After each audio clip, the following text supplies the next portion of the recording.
नमस्कार मित्रांनो, कसे आहात? तुम्हा सगळ्यांचं काव्यमनच्या आजच्या नवीन व्हिडिओमध्ये खूप मनापासून स्वागत आहे. आज आपण खरं तर एका आठवड्याच्या गॅपनंतर भेटतोय आणि आवाजामुळे तुम्हाला थोडं लक्षात आलंच असेल. आजारपणातच मागचा एक आठवडा गेला. पण आजारपणात एक चांगली गोष्ट झाली म्हणजे संदीप खरे यांचं मौनांची भाषांतरे हे पुस्तक मला खूप सुरुवातीपासून शेवटपर्यंत असं बिना डिस्टर्बन्स चाळता आलं आणि खूप सुंदर पुस्तक आहे. त्यातली पहिलीच कविता मला इतकी आवडली. कवितेचं नाव आहे लिहायला लागलाच आहे तर. असं म्हणतात की कविता करणारी माणसं, कविता लिहिणारी, लिखाण करणारी माणसं ही मनाने खूप हळवी असतात आणि त्यांना समजून घेणं खूप गरजेचं असतं. पण शक्यतो लोकांना ते जमत नाही. त्यांना वेगळं वागवलं जातं किंवा हा त्याच्या विश्वातच असतो असं काहीतरी बोलून सोडून दिलं जातं. पण असं न करता त्यांना समजून घेणं, त्यांच्या हळव्या मनाला समजून घेणं खूप महत्त्वाचं असतं. कारण त्यांच्याकडे खूप विषय असतात बोलायला. पण ते कसे मांडावे हे या विचारात ते असतात. तर अशाच एका लहान अशक्त मुलगा जो नवीन कविता करू लागलाय, अशा मुलाची आई चिंतेत पडते आणि त्याला डॉक्टरांकडे घेऊन जाते आणि डॉक्टरांना सांगते की हा खूप विचित्र वागायला लागलाय, कविता वगैरे करू लागलाय आणि आता याच्याशी कसं वागावं हे आम्हाला कळत नाहीये. तर आता डॉक्टर त्या आई-वडिलांना जे समजावतात, ते ही कविता आहे आणि खूप वेगळा विषय आपण विचारही करू शकणार नाही असा विषय आहे. म्हणून मला खरं तर ही कविता फार आवडली. खूप वेगळा विषय आहे. कवितेचं नाव आहे लिहायला लागलाच आहे तर.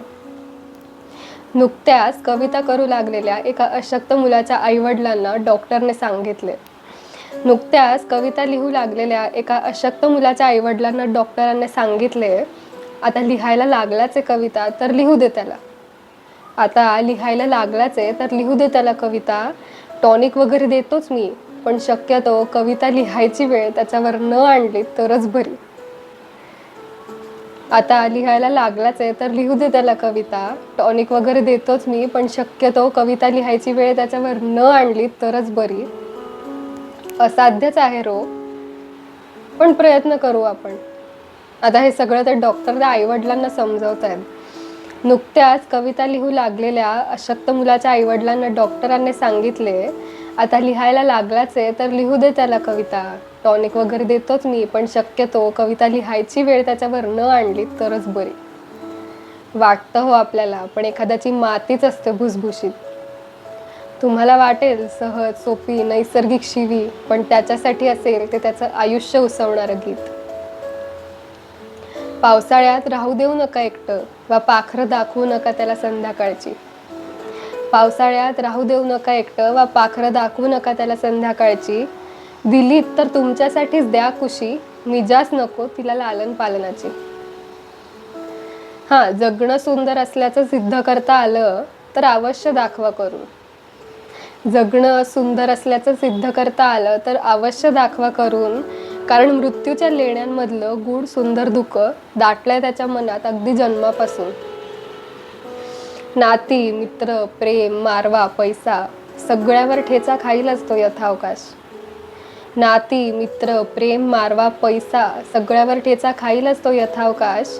फळ पिकण्याआधीच घाई नको शक्यतो, वा भरावं त्याचं पोट म्हणून उपास तापास.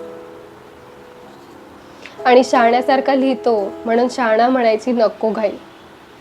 शहाण्यासारखा लिहितो म्हणून शहाणा म्हणायची नको घाई. तो लिहितो त्याच्यावरून त्याचाच उडतो विश्वास, सुकण्याआधी शाई. थोटे पडतीलच हातपाय, थोटे पडतीलच हातपाय, घरामध्ये खचतेच भुई. 7 जन्मांचे पापग्रह नाचत राहतील थुई थुई. दिवसा झोप रात्री जाग असं होऊन जाईल घर. दिवसा झोप रात्री जाग असं होऊन जाईल घर. बोलून सुद्धा उपयोग नाही, तो फिरत असेल रानभर. मुळात उपचार कमीच आहेत या रोगाला. मुळात उपचार कमीच या रोगाला. तुम्ही नाही तर दुसरं एखादं कारण असेलच हजर. मुळात उपचार कमीच आहेत या रोगाला. तुम्ही नाही तर दुसरं एखादं कारण असेलच हजर.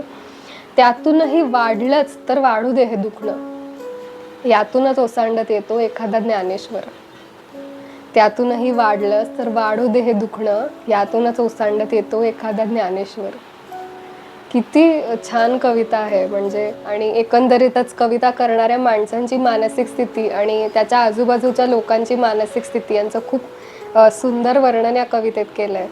असं म्हणतात की वाचन करणाऱ्या किंवा लिखाण करणाऱ्या माणसांचं एक वेगळं विश्व असतं आणि त्या विश्वामध्ये जाऊन त्यांना समजून घेणं खूप गरजेचं असतं. आणि जसं मी आधी म्हटलं की ते अनेक जणांना जमत नाही, म्हणून ते अवघड अवघड असं त्यांना म्हणून याचं काहीतरी वेगळंच आहे, हिचं काहीतरी वेगळंच आहे असं म्हणून सोडून देतात.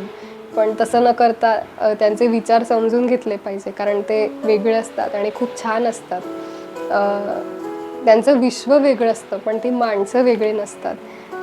हा डिफरन्स खूप छोटासा आहे पण तो समजून घेणं खूप गरजेचं आहे. तर तुम्हाला ही कविता कशी वाटली, हा विषय कसा वाटला हे नक्की कळवा. आणि काव्यमन बद्दल थोडं पुन्हा सांगते. हा मी स्वतः सुरू केलेला एक खूप छोटासा उपक्रम आहे आणि या निमित्ताने मला तुमच्यापर्यंत मराठी साहित्यातल्या खूप छान अर्थपूर्ण कविता आहे त्या तुमच्यापर्यंत पोहोचवायच्या आहेत. अनेक लेखकांनी खूप छान गोष्टी लिहिल्या आहेत त्या तुमच्यापर्यंत मी हळूहळू पोहोचवणार आहे. आणि जितकं मी वाचलं आहे, जितकं मी वाचन करते, फार जास्ती नाही आहे पण थोडंफार जितकं मी वाचलं आहे ते त्यातून मला जे काही सांगावंसं वाटतं आहे ते मी या निमित्ताने तुमच्यापर्यंत पोहोचवणार आहे. तर तुम्हाला ही संकल्पना आवडली असेल आणि काव्यमनचा हा 11वा भाग आहे, तर हा भागसुद्धा आवडला असेल तर तो तुम्ही नक्की कळवा. व्हिडिओ आवडला असेल तर लाईक करा, चॅनलला सबस्क्राईब करा आणि जास्तीत जास्त लोकांपर्यंत हे पोहोचवा. आणि काव्यमनला खूप छान प्रोत्साहन तुम्ही देत आलाय, पुढेही द्याल अशी खात्री आहे. असंच प्रोत्साहन देत चला आणि काव्यमनच्या पुढच्या व्हिडिओची नक्की वाट पहा.